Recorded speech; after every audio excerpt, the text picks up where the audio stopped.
Good morning, everyone, and good morning to our video audience. It's always good to see you. Welcome to Laketon Bethel. My name is Sherwin, and I invite you to check us out more thoroughly on our website, which is just simply laketonbethel.org. So today, my title is The Denali of Ethics, but to start with, we're going to talk about dogs. Because a lot of you have dogs. I don't own a dog. I like other people's dogs, but I don't really want the responsibility of owning my own. So I babysit dogs from time to time, but I don't do it. And the Rottweiler has become my favorite breed over the years. You know, my family's been in the dog business for a long time, but well, I like the Rotties. They're smart. They're good at solving problems. And the best thing about a Rottie is they don't bark very much, unless the Amazon delivery guy comes to the door. Don't like Amazon, but other than that, they're fine.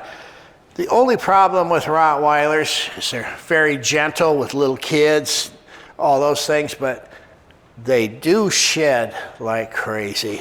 You can fill a vacuum cleaner up in no time, and you know, the fact that they fill the vacuum cleaner up, I believe, is responsible for some of my loss of hearing, because I have to hear about it when that vacuum cleaner gets full. So it's kind of an interesting thing.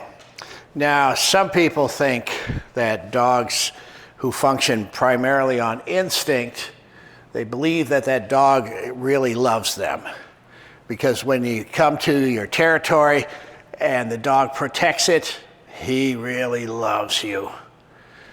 But I question that. I think he's protecting his source of food.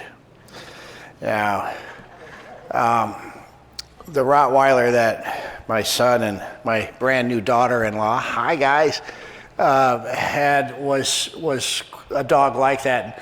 One night they dropped him off with the two boys to spend the night. And the dog normally sleeps with one of those two boys. But at my house, he slept at the foot of my bed because he knows that I'm the treat master. And so he followed me around and didn't pay any attention to those boys. He was protecting his food source. My brother almost sends out birth announcements, so Brian, if you're watching this, I apologize in advance, but he had 9 new Rottweiler puppies last night, so he's kind of high on the kite, high as a kite right now. But dogs do have these instincts, and they follow them. Now, babies have instincts too. If you look at this particular night is one night last week. This is Jamie. It's not her kid. It's Jenny's kid. It's Claire. But babies have this instinct that they put everything in their mouths. You notice that from just a couple months old, they start picking things up and shoving it in their mouths because that's how they find out what's good to eat. It's an instinct thing. And it's so interesting to watch it because she's in that stage now where she likes to try new foods. So that night they gave her a wedge of banana. And I know that child would have thrown a fit if you tried to take that banana. She was serious. Boy, she was shoving that banana in. She thought that was the greatest thing she'd ever had. But that's instinct. Everything is pre-programmed into little kids, into dogs, things like that. Then we get to the adolescent age, which is always an interesting time in our development. Those of you who are parents can identify somewhat with this photograph. It just happens from time to time. Now, adolescents are fine human beings, but we've all had to go through it. And it's a time where we're controlled by our hormones and our emotions. You're controlled by feelings a lot of the time. And if you get stuck in that stage, that's where lots of mental illness comes from. You want to grow past that stage. So once you're a grown-up, you learn better how to manage emotions. And that's not well modeled for us. You know, the #1 television show in the United States right now is Yellowstone. A bunch of you are going to watch the new episode tonight. But Yellowstone shows immature adults, multimillionaires taking laptops and tossing them around rooms in anger. That's not how grown-ups behave. Grown-ups have their emotions somewhat manageable. So mature humans have learned how to manage emotions. And once we learn how to manage emotions, we develop ethics. And ethics, simply put, are principles that govern our behavior. So today I want to look at what the best of ethics is according to the teachings of Jesus. Now I call these Denali ethics, and I don't mean a GMC Denali. I found out after I put this together, that's what most people think of when they hear the word Denali. So I looked it up. That is a $75,000 pickup right there. It's a pretty pickup, but $75,000, it will always be someone else's pickup. But I'm sure it's a fine truck. What I mean by Denali ethics is Mount Denali in Alaska. Now, I've never been there. My parents were there a couple of times. And it's apparently quite hard to get to, but that's the highest peak in the United States. And it's quite a bit off the beaten path, apparently, in Alaska. I don't know anything about it other than it's the highest place. I want us to have the highest ethics, the ethics of Jesus. Now, most adults have some sort of ethics, a set of principles that governs our behavior. So let me give you an example. Suppose you're out Christmas shopping and you're running low on money, okay? You don't know what you're going to do because money's just not there and you don't want to go in debt for Christmas, that sort of thing. You're walking through a parking lot, no one else is around, and you see a wallet laying on the ground. You pick the wallet up and it's got $500 cash in it. Now, what are you going to do? I know some folks would take the cash and leave the wallet lay there for someone else to find. That ethic is called finders, keepers, losers, weepers. Others would contact the person and return the wallet with all of its contents intact. Some would do that if somebody's watching. But if nobody's watching, they pocket the cash and go on. The highest ethics would produce what response? Would produce what action? See, Jesus' teaching clearly gives us the highest of ethics. If we follow him, we will have the Denali of ethics. So let's look at what he said. It was his most important teachings. Jesus gave us a summary of his ethics. The ethics he wants us to have is called the Golden Rule. You know, Jesus is the one who came up with the Golden Rule. It's almost imprinted on every culture today, but it was his thing. He introduced it. It's from the Sermon on the Mount. And it's very simple. Matthew 7:12 reads like this. Treat others as you want them to treat you. This is what the law and the prophets are all about. Very simple. Treat others the way you want to be treated. How would you want to be treated if you lost your wallet with $500 cash in it? Then that's what motivates you on how you would treat someone else. Jesus says the law and the prophets are all about this. That means all the Old Testament laws, all the Old Testament prophets, those big thick books of Jeremiah and Isaiah, all of them have to do with how you treat other people. When you boil them down, that's what it's about. Jesus came to fulfill the law, as he said many times. It means he adds meaning, he adds reason to how you're going to follow the law. It's all about how you treat other people. Now, Jesus expanded this a few chapters down in Matthew 22, where he's being hassled by an expert in Jewish law. One of them was an expert in Jewish law, so he tried to test Jesus by asking, "Teacher, what is the most important commandment in the law?" See, the commandments had to be ranked because the Old Testament has 613 commandments in it. You can't remember them all, let alone obey them all. It's impossible. So they had to be ranked. Which ones are most important? And this is how Jesus answered this. Jesus answered, "Love the Lord your God with all your heart, soul, and mind." This is the first and most important commandment. The second most important commandment is like this one, and it is love others as much as you love yourself. All the law of Moses and the books of the prophets are based on these two commandments. Here again, it's simple. Love God with everything you got, your actions, your thoughts, your emotions. And understand that love is not a feeling. You know, love is not like reality television. Oh, I still have feelings for him. That's not what it is. Love is service. It's action. It's not a mere feeling.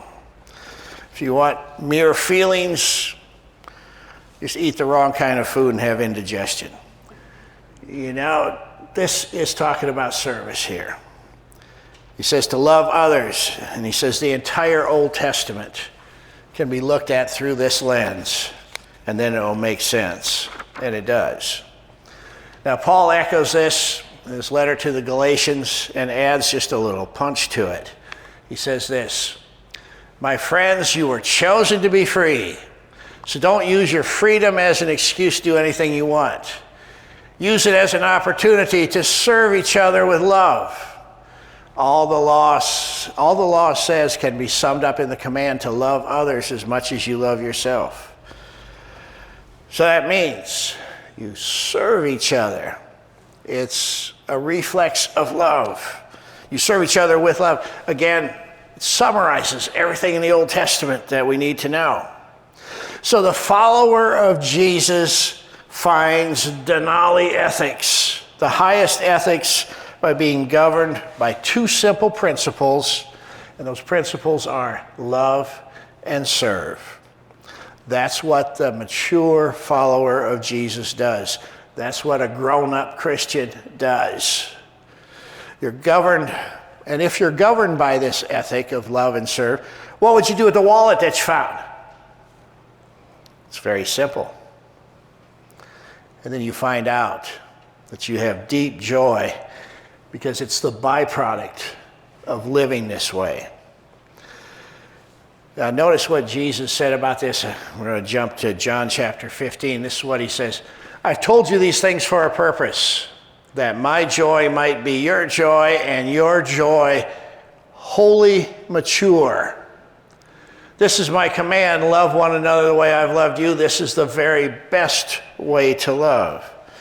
So wholly mature joy comes from loving the way Jesus loved us. He loved and he served. And that's what happens when you grow up spiritually. That's the ticket to being content. So if loving and serving is your ethic, there's no question what you're going to do when you find that wallet. Now, I hadn't done a wedding in a while, so last week was a treat for me. I sat back and I added up as best I could how many weddings I've done. It's in the 530s, give or take a few. So I may not be any good at it, but I've got a lot of experience, is what I tell people. So, you know, wedding rehearsals, especially when you have young people, like people in their early 20s, well, they can be kind of interesting. There's lots of horsing around that could take place at those things.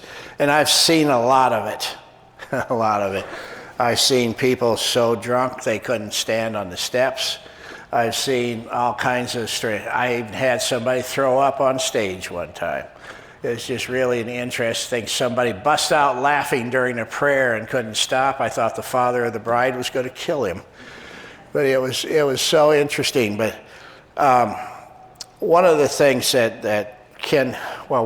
actually did happen, I don't want to bore you with stories, but I was conducting a wedding in March in South Dakota in this little church building. It was kind of a shotgun style building with the thermostat in the back, maybe a seating capacity of 120, and the vents for the heat came out up here. And so this was the youngest child of four brothers, the youngest brother of four brothers getting married. And he was doing all right. He married this gal who came with a ranch, so it was okay. And, it was kind of an interesting time. his brothers knew him as a prankster. So what they did is they went along the sides of the church sanctuary and shut all the registers and then turned the heat up to 85.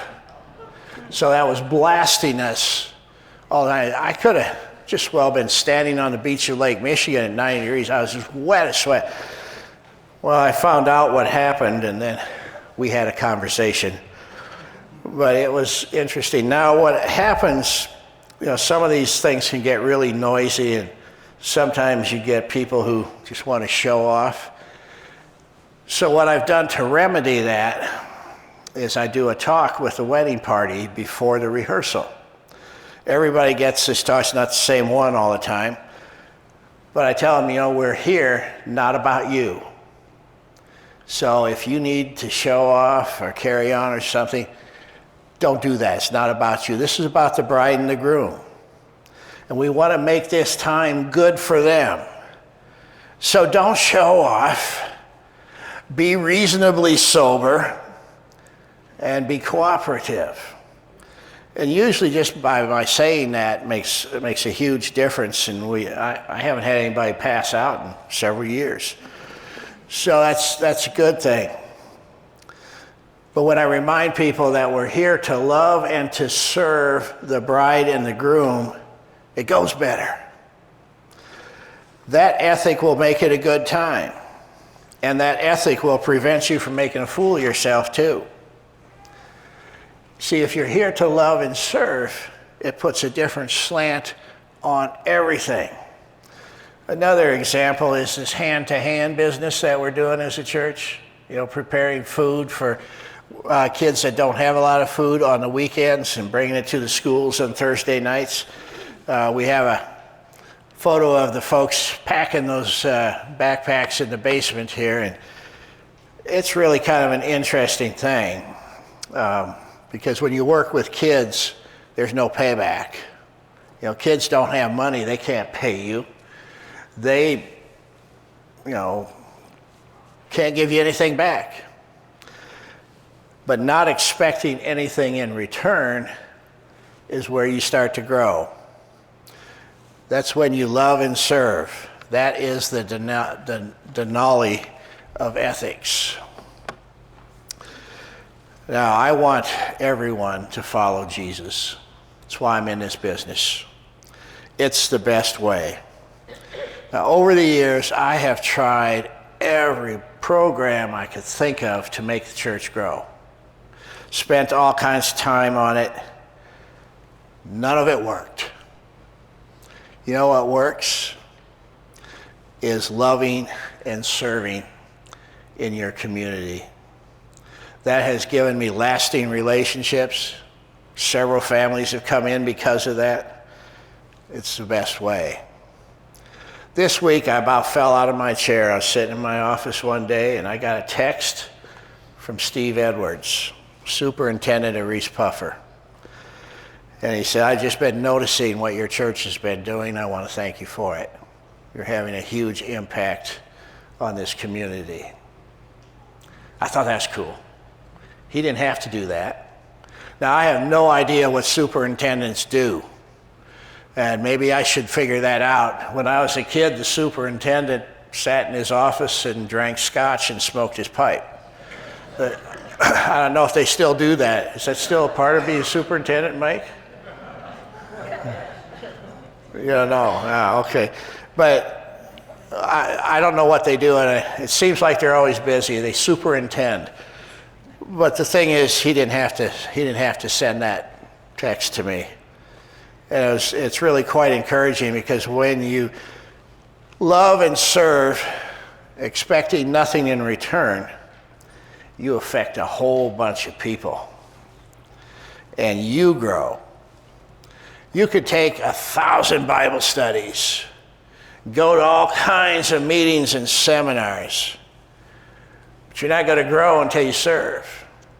It's just how it works. And when you do serve, this weird thing sneaks up on you and grabs you, called happiness, called contentment. It sneaks up on you and sinks its teeth in you and it won't let go. It's a good thing to do. When you love and when you serve, you have reached the Denali of ethics, the high point of ethics. Let's pray together. Lord, we want this. We want to report for duty, and you've told us clearly that your duty for us is to love and to serve. It is our joy to do so, but we need help because we get distracted so easily. So whether you're watching this on video or whether you're here in the building, my prayer for you is that your love and service grows so that your souls may prosper with it. Amen. And to our video audience, as always, thanks for listening.